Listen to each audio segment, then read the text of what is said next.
Assalamu alaikum warahmatullahi wabarakatuh. Good morning, ladies and gentlemen. We are glad to welcome you at the forum devoted to women after the Arab Spring, political and social rights.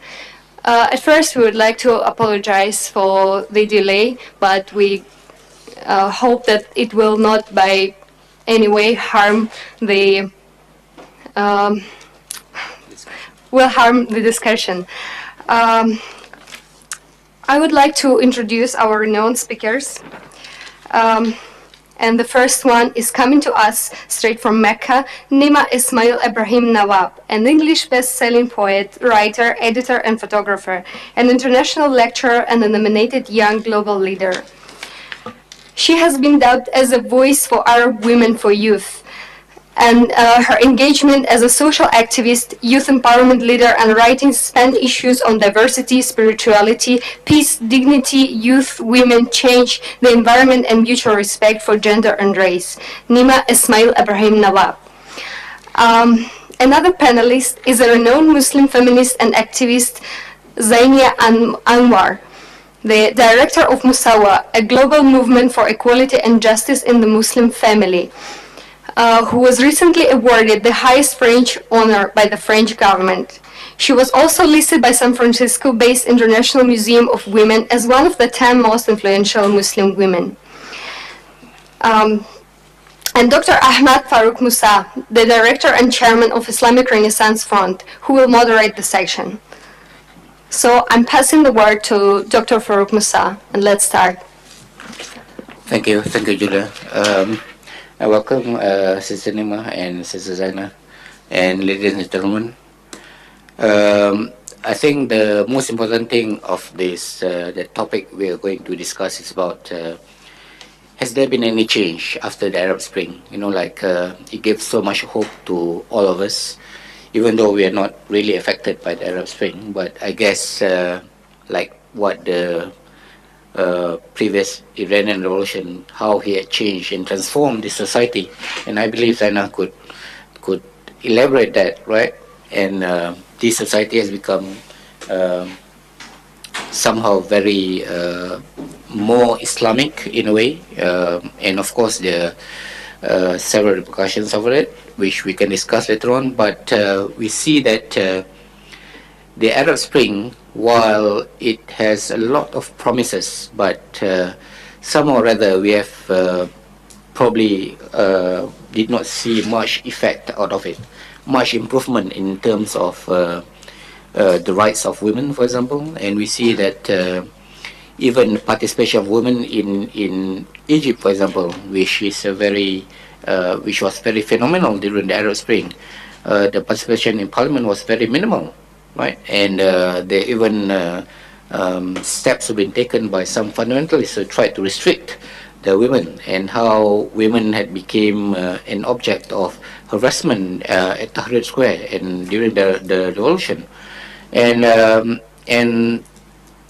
if there is an improvement, then Tunisia is the only example, is a good example for women's emancipation in politics, in women politics, and also social. But we are sad and about the situation of women in Saudi Arabia, and we have a woman from Mecca to come and talk to us about the struggle of women over there, and whether there is an improvement or not. And last night I watched on YouTube, people are still talking about the need for women to be allowed to drive in Saudi Arabia.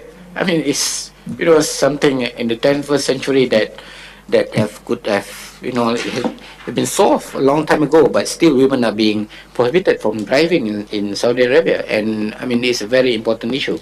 We're not talking about political participation, but just talking about driving, which is, I don't know, that's a basic right for anyone to travel freely in the country. And I think without further ado, I would like to start with Sister Nikma first, and to give a view on this topic. Welcome.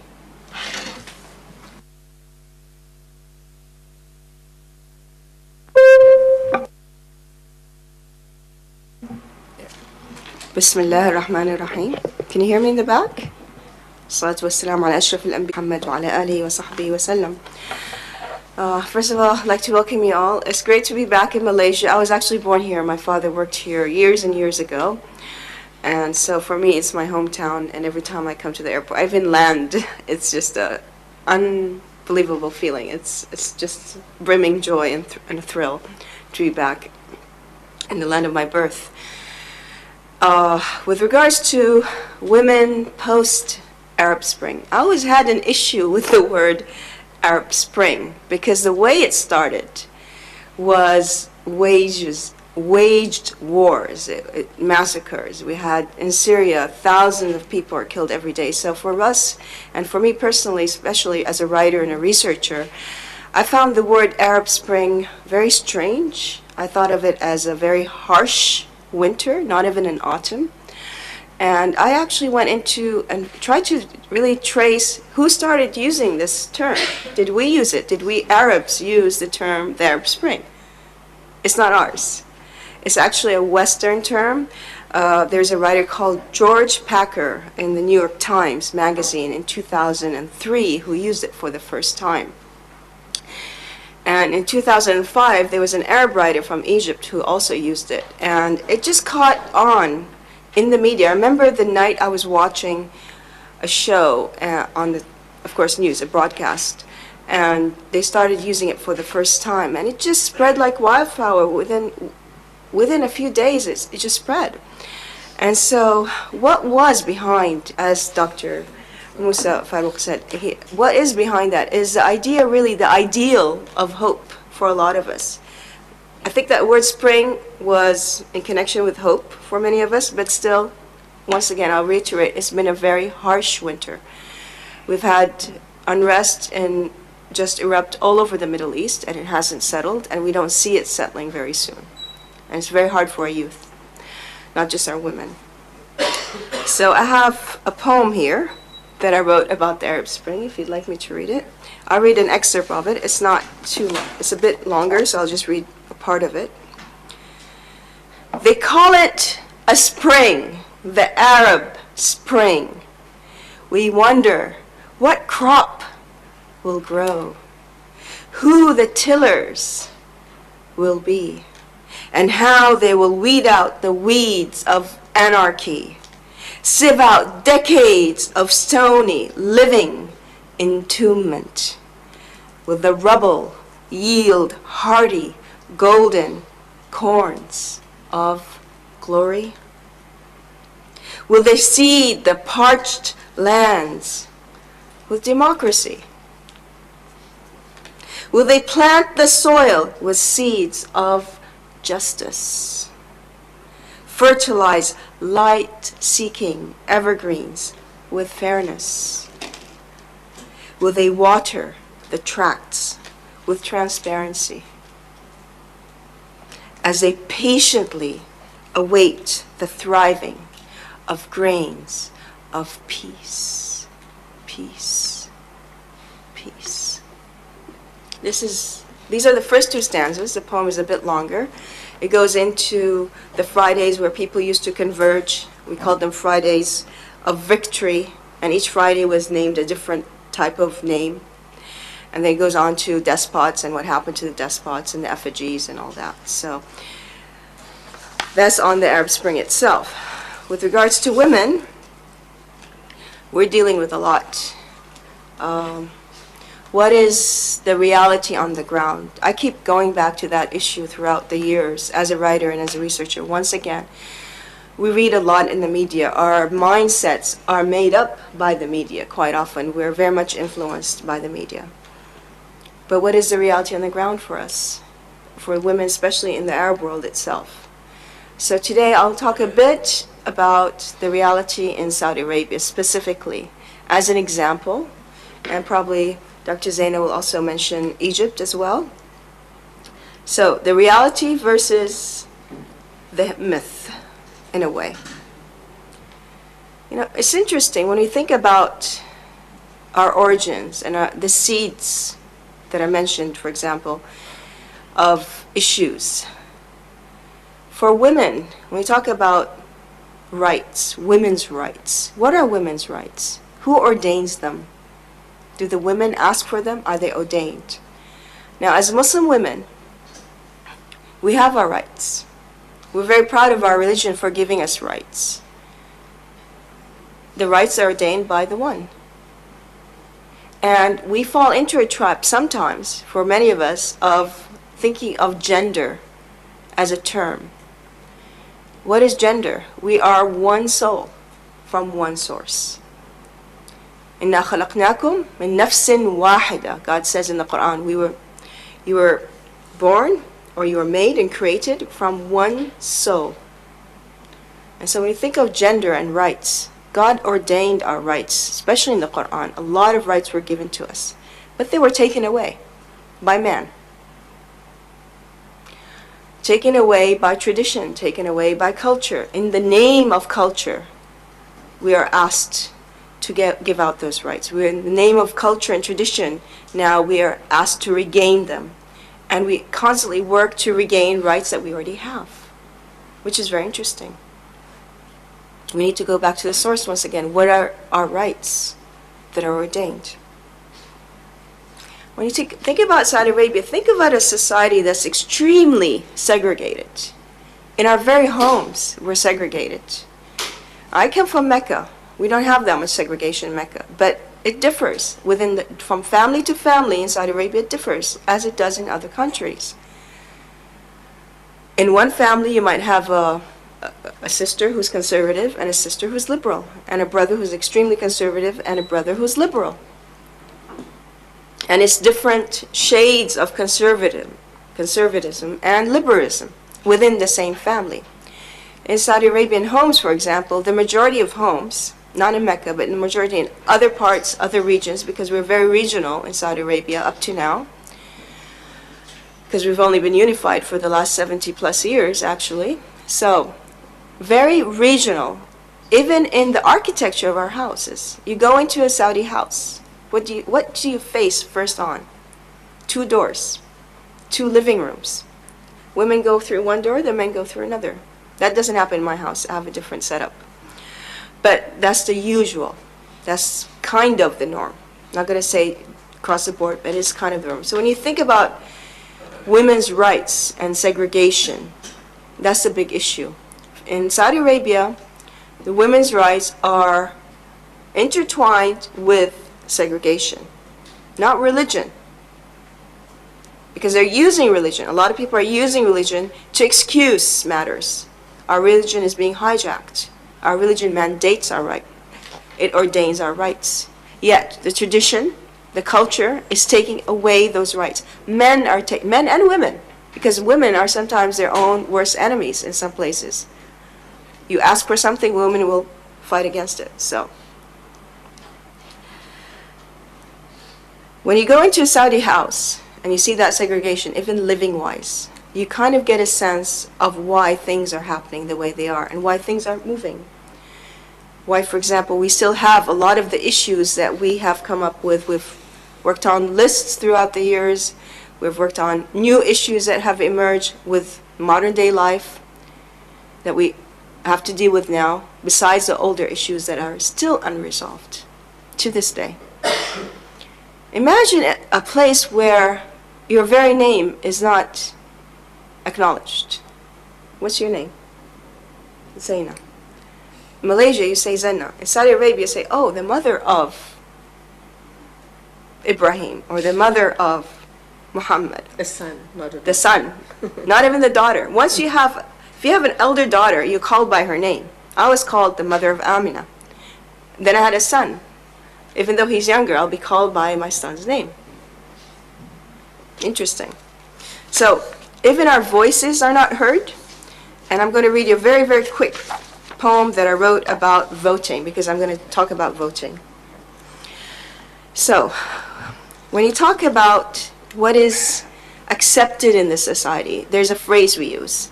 And this is a phrase that crosses religions in the Middle East. This is a phrase we use in Arabic. It's called aib. Aib is a word that, for example, Christians in Lebanon and Palestine use. Aib means something that is unaccepted traditionally. For example, if you sit cross-legged in front of men, that's aib. You shouldn't do that, even among Christians. Okay, and then another word is awra, which is, because I'm mentioning these two words, they're going to be in the poem. I don't usually use Arabic words or Arabic terms in my poetry, because the poems are written originally in English, they're not translated into English from Arabic. So, the word aib is something not accepted, not to be seen, not to be heard. And then the word awra is also untraditional and not sensed. You don't sense it. Awra. For example, our voices are supposed to be awra. According to some Islamic scholars, don't listen, the voice of the woman is awra. Why is that? But the connotation of it is out of a hadith where it says when she changes her voice and softens it. That's the rest of the hadith is never usually mentioned, basically. So, aib and awra, these are two terms that are in this piece. And this is a poem I wrote about voting because we had a huge issue about voting in Saudi Arabia with regards to municipal rights, municipal councils in Saudi Arabia, and Women's Shura Council, which has recently been talked about much, and we'll go into that if you want later on. They waged a silent give and take when decades of voices were not to be heard. Awra is the voice. Aib is the name. And now the tide surges as new blossoms join older rooted shading trees. As the forest teems with new living cells, brimming with life in the raindrops, falling, dripping, dripping. Just before the miraculous double rainbows of offered new horizons, of a new, untapped, untrod arena. And the voices are for once given the right to vote, given the right to be heard, given the right to enter the folds of humanity. So when we talk about basic principles and basic needs and rights, just having your name mentioned, just having your voice heard, and that's our ground zero, in a way. And then building up from that to other rights, which are very essential. And I'm going to mention them very quickly, and we can open them up for discussion if you like. Some of our rights that we're still missing are, the root one of them actually leads to others, is guardianship. For the last 17 years, I've been talking about the root cause of many of our issues. People go to what's happening there, and I say, okay, what's the root cause of whatever it is that we're discussing? The root cause of a lot of our human rights issues in many of our Muslim countries is guardianship, male guardianship. How can a daughter get married when she's 9? Child marriages, guardianship. How can a woman who wants to get divorced not be able to get divorced? Once again, her own dependence on a male relative to agree. And her guardianship is given, in this case, to her husband. Travel for Saudi Arabia. We had the same problem in Egypt. It's been resolved. In the past, Egyptian women also needed permission to travel from their male guardian. And it's very interesting to find out what the male guardian is and how old he is. He can be a 1-week-old male. That's true. The right to choose a partner in life, which we have as Muslim women, and it's a strong mandate, yet it's being discarded. The right for our citizens to give our own citizenship to our children if we're married a non-citizen nationality, another right. So the rights are many, and every time we take a step forward, I feel something happens, and there's a big uproar, there's an incident, and we take not 1 step back, not even 10 steps back, 1,000 steps back. We sink in a swamp once again. And then the rights, basically, I'll just sum up very quickly. The rights that we're talking about, and we work on a lot in terms of social rights, are the civil rights of our women. And one thing I want to say is I'm not a feminist, I'm a humanist. I care about men, women, and children. So when we talk about it, we look at it from a perspective of one soul, as I mentioned earlier, and one family, and one nation. So it's not getting angry about something, it's resolving it in a systematic way and in a sustainable way.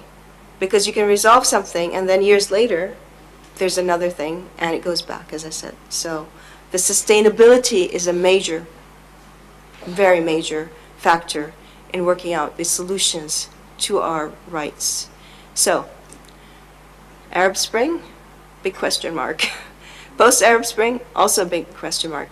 The hope that we had, that we started with the so-called Arab Spring, revives with our youth. I work a lot with youth. I've been involved with youth since the year 2000 or so. I see that hope with our youth a lot, but for those who've been working for 20 years or so, it's still a very difficult place to be, because you see the past, we compare the past with the present. We see the rights that our mothers had that we don't have. We've gone back in some cases. My mom, when she was in school, my mom was a teacher, when she was in school, they used to have sports in schools. Now this is becoming an issue in Saudi Arabia for many years. We don't have sports in government schools. We have them in private schools for girls. And she was very surprised. She said, we used to have it in Mecca, in Jeddah. We used to have to go to Jeddah to get the pants, the sport pants, from a specific place because it's the only one in those days. And we used to play sports. It was no big deal. So things that were no big deal. We used to travel. My mom used to travel without permission paper. An incident happened, it's enforced. So the list of wants, the list of rights keeps changing. And it's not static, really, in that sense. The solutions are varied depending on the right that's being addressed at the time, of course. We have a whole slew of rights that have to do with women's rights in terms of divorce, for example, and their children. That's a big, big ocean of rights and needs. So hope is there, but with that we have to look at the reality versus a myth and have to be really effective with our solutions and in the way we handle the requests for these rights and spreading awareness among our young people of the need for these rights and going back to the original rights that were written by the one that were ordained that we should have, basically. So, Thank you, Sister Nigma.